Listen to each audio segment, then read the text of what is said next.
ফাল্গুনি রান্নাঘরে আপনাদের সবাইকে স্বাগত জানাই। আবারও চলে এলাম আপনাদের কাছে অন্য এক রেসিপি নিয়ে। তো আজকে আমি সম্পূর্ণ বাটা মশলায় অল্প তেল মশলা দিয়ে পাতলা ঝোলে মুরগির মাংস বানানো দেখাবো। আপনারা ভিডিওটা প্রথম থেকে শেষ অবধি সম্পূর্ণ দেখতে থাকুন আর আমার সাথে থাকুন। এইদিকে উনুনে আঁচ দিয়েছি, আঁচটা উঠতে থাক খুব ভালো করে। আর এখানে আমরা আলু পেঁয়াজ আদা রসুনগুলো ছাড়িয়ে নেব।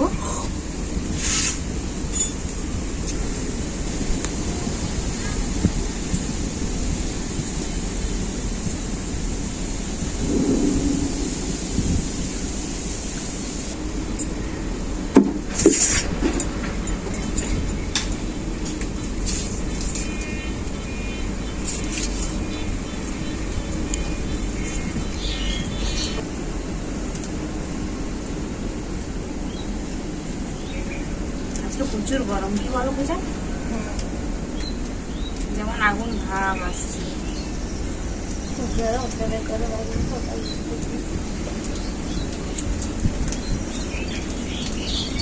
তো গরমের জন্য তোমার কাকু আজকে বলছে আজকে মুরগির মাংসটা পাতলা ঝোল বানাও, প্রচুর গরম আছে। অল্প তেল মশলা দিয়ে গরমে অল্প তেল মশলা খাওয়ারই ভালো।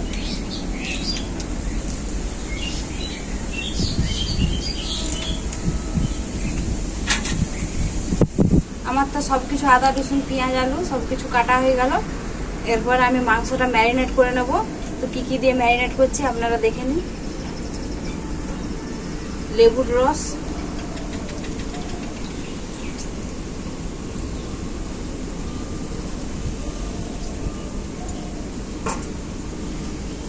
লবণ, সরষের তেল, হলুদ গুঁড়ো,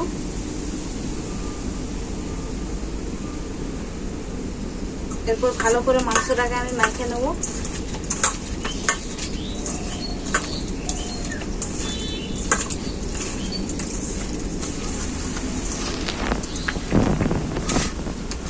মাংসটা আমি খুব ভালো করে মেখে নিয়েছি। এটা আমি 15 মিনিটের মতো ঢাকা দিয়ে রেখে দেবো। আপনাদের হাতে সময় থাকলে আধ ঘন্টার মতো ঢাকা দিয়ে রাখবেন।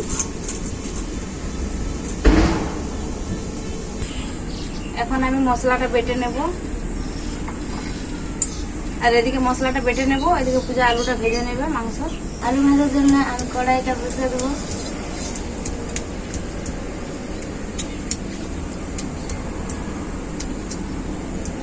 কড়াইটা ভালো করে গরম হয়ে গেছে। এরপর আমি সরষের তেল দিয়ে দেবো।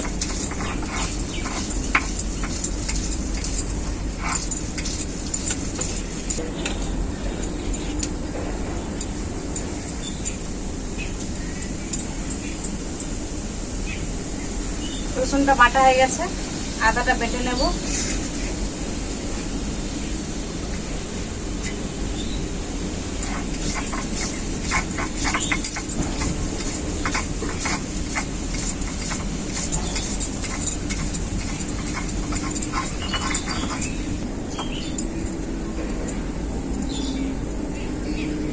আদাটাও আমার বাটা হয়ে গেল।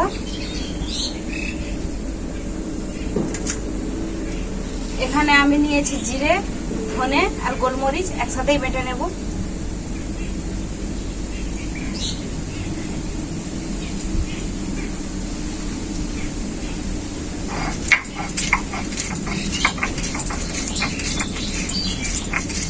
আমি কিন্তু সবকিছু মশলা অল্প অল্পই নিয়েছি, আপনারা দেখলেই বুঝতে পারবেন। এটা ভালোভাবে কাছে আসছে। এরপর আমি আলুগুলো দিয়ে দেবো।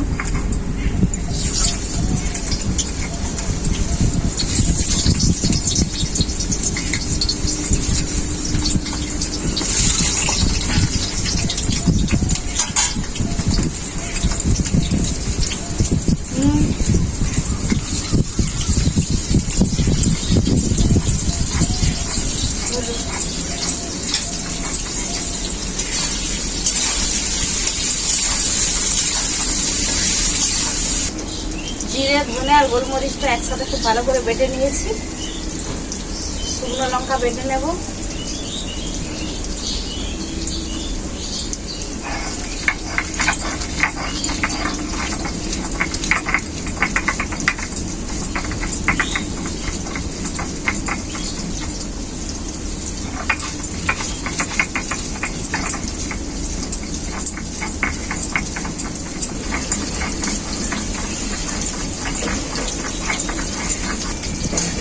লঙ্কাটা আমার বাটা হয়ে গেছে, লঙ্কাটা এখন নামিয়ে নেব।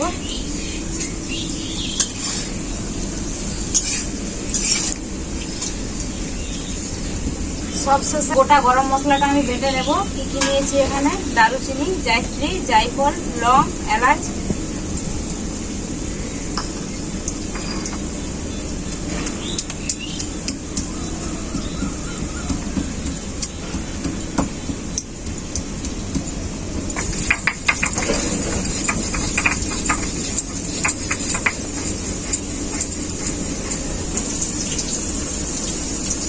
গরম মশলাটাও আমার বাটা হয়ে গেল।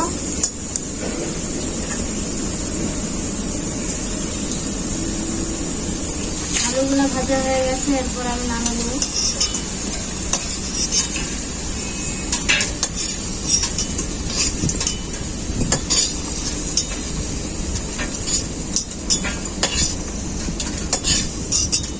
ওই আলু ভাজা তেলেই পেঁয়াজ দিয়ে দেবো।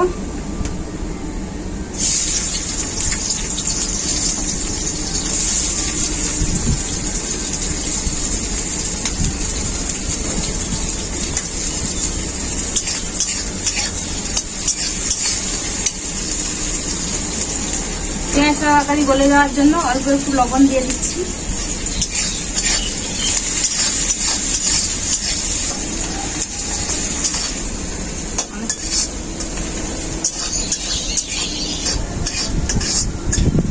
পেঁয়াজটা আমি হালকা করে ভেজে নিয়েছি। রসুন বাটা,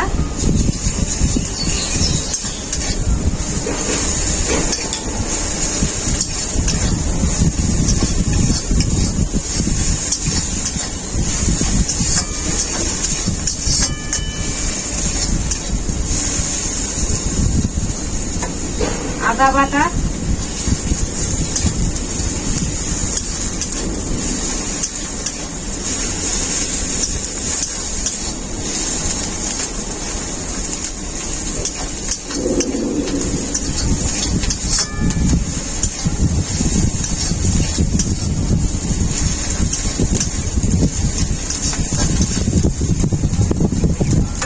জিরে, ধনে আর গোলমরিচের বাটা,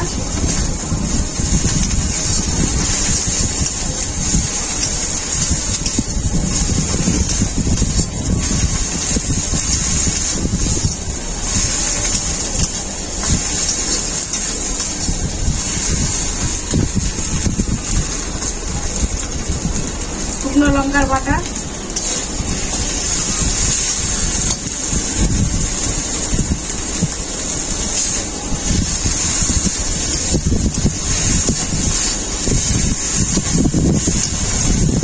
মশলা বাটা সিদ্ধ হওয়া জলটা,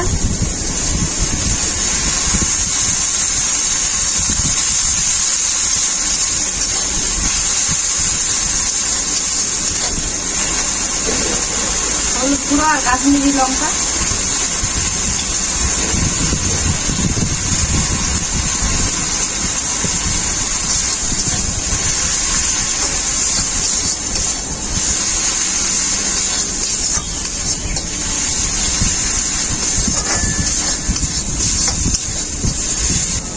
দেখুন, দেখলেই মশলাটা বুঝতে পারবেন যে একদম অল্প তেল দিয়েই বানাচ্ছি।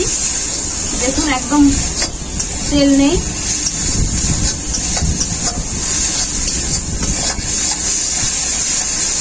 মশলাটা আমার খুব ভালো করে কষানো হয়ে গেছে। ম্যারিনেট করা মাংসটা দিয়ে দেবো এরপর।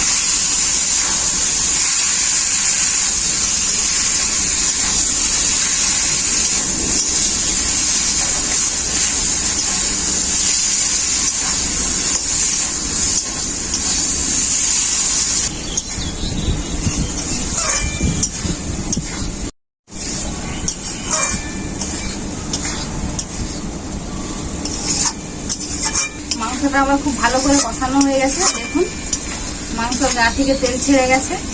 মাংসটা কিন্তু একদম অল্প তেল দিয়েছিলাম, আপনাদেরকে তো দেখিয়েছি মাংস থেকে কত তেল বেরিয়েছে। দেখুন, এরপর আমি ভেজে রাখা আলুটাও দিয়ে দেবো।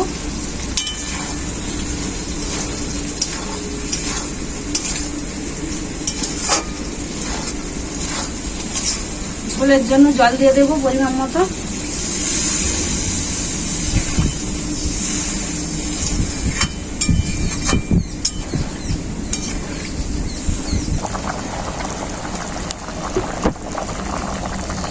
মুরগি মাংসের পাতলা ঝোলটা আমার রেডি।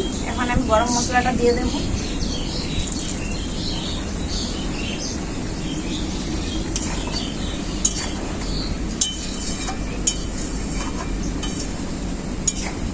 মাংসটা আমি নামিয়ে নেব। দেখুন মুরগি মাংসের লাল ঝোল কাকি বানিয়েছে কম তেল মশলায়।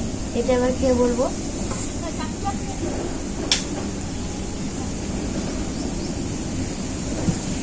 এবার আমি ঝোলের সঙ্গে আলুটা মাখে খেয়ে দেখবো।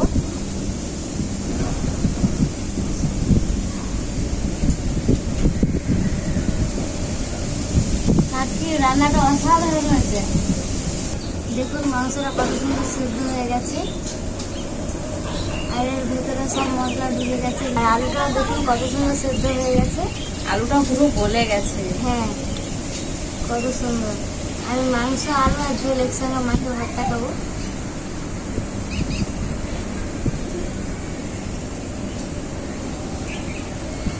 খুব সুন্দর হয়েছে। ভালো হয়েছে। এই গরমের সময় এরকম পাতলা ঝোলেরই মাংস খেতে ভালো লাগে। কি বলছে? কত সেটা খেতে মাংস তরকারিটা। বন্ধুরা, আপনারা এই রেসিপিটি বাড়িতে সহজেই বানিয়ে নিতে পারবেন। আর গরমের সময় বেশিক্ষণ রান্না করে থাকতে হবে না। দেখলেনই তো, অল্প সময়ে এই রেসিপিটা বানিয়ে নিতে পারবেন। আর খুবই কম তেল মশলায় এই রেসিপিটা বানালাম, গরমের পক্ষে খুবই ভালো। তো রেসিপিটা কেমন হয়েছে আপনারা কমেন্ট করে জানাবেন। ভিডিও ভালো লাগলে লাইক কমেন্ট সাবস্ক্রাইব অবশ্যই করবেন। আপনারা ভালো থাকবেন, সুস্থ থাকবেন, নিজেদের খেয়াল রাখবেন। আবার দেখা হবে পরবর্তী ভিডিওতে নতুন কোনো রেসিপি নিয়ে।